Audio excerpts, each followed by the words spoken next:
YouTube automation in 2022. How does it work and how can you make money with this? If you're new here, my name is Yuri. I've been doing YouTube automation for over 2 years now, and this is making me a full-time income, actually a multiple six-figure income per year. What I'm going to do in today's video is break down the business model behind YouTube automation. So if you're interested to find out how it works, connect the pieces together, then this video is going to be great because I'm going to show you exactly how you can do so. Starting off right away, YouTube automation. So what exactly is that? Basically, it is doing YouTube, but instead of you making videos yourself, maybe creating vlog type of videos or reacting videos, sketches, whatever, it's creating an automated channel where you don't make the actual videos. So you manage your channel instead of create. You put ads on the videos to make money. We all know. How can you make money on YouTube? Well, one of the ways is by simply putting ads on your videos. There are so many ways to do it, but that is just one of them and the most common way that you'll see. You then automate the workflow so you can free your time. So the ultimate goal with YouTube automation is creating channels where you don't need to be the one that's constantly uploading videos, constantly creating videos and stuff like that, because then it is not automated and you don't really have a business, but you just have a income producing activity that you need to do all the time. Whereas if you automate it, you don't have to do it, so you get money, you make money without actively being involved in the actual activity that brings in the money, if that makes sense. So that is pretty much the definition of a channel. Now, what do you need for all of this? So on YouTube, in order to put ads on your videos, you need 1,000 subscribers and 4,000 watch time hours. Next up, you need monetizable content. So for example, if you're uploading content onto YouTube that is not user-friendly, then YouTube won't accept you in the partner program. So avoid that. If you're just uploading basic content like this or just anything that is user-friendly, so no swearing, just no like -18 kind of stuff, the basic stuff, then you should be fine. Also, make sure you don't steal content, but I'll get into that later on in this video. And then the YouTube partner program must be in your country. So for some countries, it's a few, I believe. The YouTube partner program is not available, but in most, if you're watching this, chances are it's available. So just double check that real quick, and then you can go ahead and start your channel. So these are the type of ads that will then show up on your channel. I'll show an actual example in a bit as well, but just to give you an idea, there you go. So this is how the business model itself works. So you've got a channel, which is your channel. You own that channel. You then have a revenue coming from that channel. So you upload videos. Because of that, you get AdSense revenue, right? So people watch those videos. If you're doing it successfully, you then make money from those ads, and then that is your revenue. You'll then do the revenue minus the team cost, and that will be your profit. So remember, you own the channel, you don't create the videos. So creating the videos will cost you some money. So if you do that minus the revenue, at the end of the day, you've got your profit. That is how the business model works.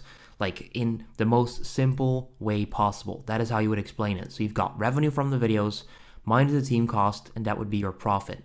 So let's take a look at some examples so that you can kind of get a better understanding of what I'm talking about here. This channel right there is called Top Luxury. It's a great example channel because they're getting a lot of views and they're actually doing it the right way. This channel currently has 485,000 subscribers, and you can see that they're getting millions of views on their videos. So this is kind of like about big mega projects in the world that are failing, that are useless, just cool projects and stuff like that. Now, if I simply filter for most popular, you'll see 27 million views in just 2 months, 7 million views, 5 million views, 4 million views, all within the last couple of months. Now this channel is currently getting 4 million views per month. In the last 30 days, they have 4 million views. Now, if they get paid roughly $2.5 per 1,000 views, they'll make $10,000 in revenue with this channel. Now, right there, they had a 34 million view month. If they had a 2.5 RPM, they made like $80,000 or $90,000 in just 1 month with their YouTube automation channel. Now, you might be wondering, how do I know this is an automated channel? Well, chances are it is automated. I cannot confirm 100%, but if I click on these videos, I'm not going to show you the audio whatsoever. You can see that these are just stock footage videos, right? So no one is actually showing his face. As you can see, I can skip through the video. No one is showing his face. And that is the YouTube automation format. So basically, most of the time with these kind of videos, you need a scriptwriter a voiceover that then reads out that script, a video editor that puts it together, and a thumbnail designer that creates a highly clickable picture so that people actually want to watch the video.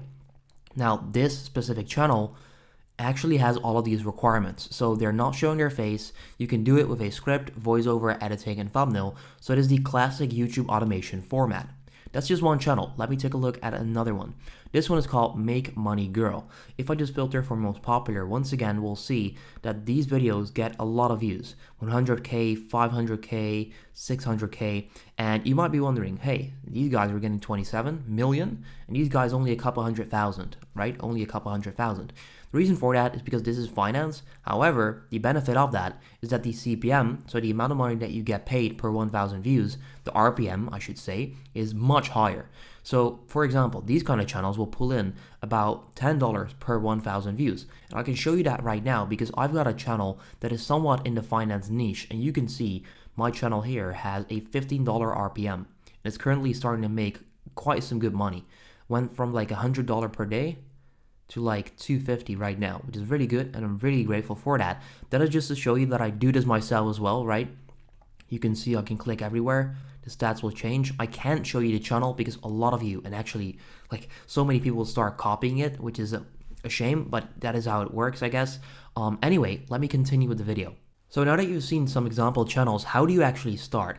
So it all starts with a channel idea, right? You need to have a channel idea. So what I like to look at when building a new channel is the potential amount of views, the CPM, and the reliability. Now let me go over these real quick. So the potential views is pretty much how many views would I be able to get consistently on a channel.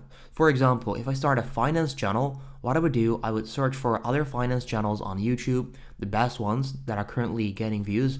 I would check how many views they're getting. So I would check the top 5 channels, check the amount of views they're getting, and then I'd be like, okay, that's the amount of views I could potentially get if I'm at the top of the game. Then next up, the CPM, which is the payout. Now, I prefer to look at the RPM, but those are very much connected, so it's kind of the same.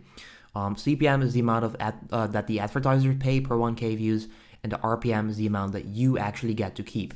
Now, you can check this factually. You cannot simply go to their channel and see their CPM. Unfortunately, that doesn't exist. However, what you could do is simply Google for niches, try and get some information. There's a lot of information out there, or just think about it. For example, the finance niche will have a high RPM, high CPM, because it's about money. It's about finance. So there are going to be finance ads on the videos.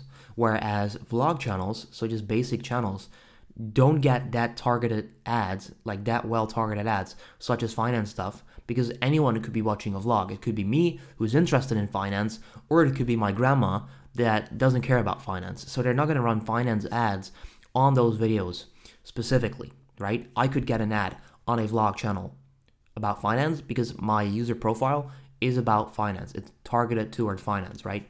So about the CPM, you can check Google. Unfortunately, there are not too many trusted sources where you can actually check the factual CPM, which is a shame, but that is how it is. So you can deal with that by simply, if you have a monetized channel already, upload some videos and then test what the CPM is, and that way you can also get a great understanding.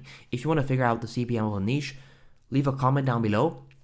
Either I will reply to you if I know it. I kind of know CPMs in a lot of different niches, or I will get my viewers, so you as well, to comment down below and reply the RPM, the CPM of a niche in case you're in that niche. Please, if you're not in that niche, don't comment the CPM because you're just guessing.